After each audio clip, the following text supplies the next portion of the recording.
માધાબારે હાસન સિદ્દીકીએ સરકારી જમીન પર અતિક્રમણ કરીને તાણી બાંધેલા જીમ અને ક્રિકેટ બોક્સ સુરત પોલીસે બુલડોઝર ફેરવીને ચમન સમતલ કરી આરોપીની ધરપકડ કરી છે।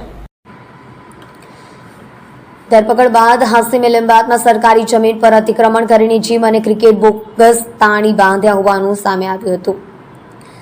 ત્યારબાદ સુરત મહાનગરપાલિકાની ટીમ અને Surat police special operation group એસઓજીની ટીમ દ્વારા બુલડોઝર લઈને પહોંચી હતી, ડેમોલિશનની કામગીરી હાથ ધરી હતી।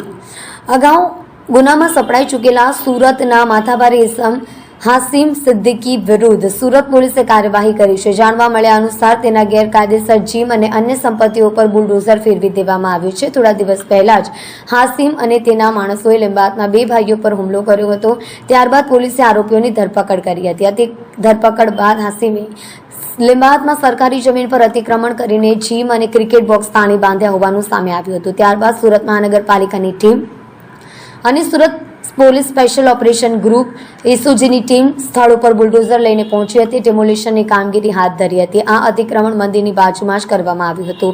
કાર્યવાહીને લઈને ડીસીપી ભગીરથ ગઢવીએ જણાવ્યું હતું કે ભાવનાનગર સોસાયટીમાં હાસિમ સિદ્દીકી નામના અસામાજિક વ્યક્તિએ ગેરકાયદેસર રીતે બાંધકામ કર્યું હતું।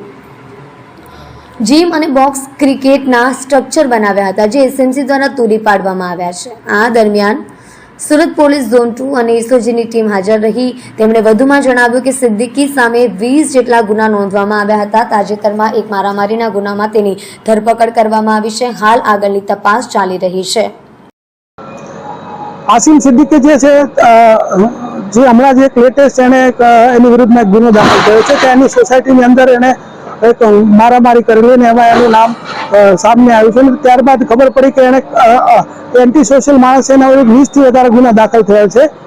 એટલે એની ખબર પડી કે એસએમસી જગ્યા ઉપર એને જીમ બનાવ્યું છે અને એક ક્રિકેટનું બોક્સ બનાવેલું છે।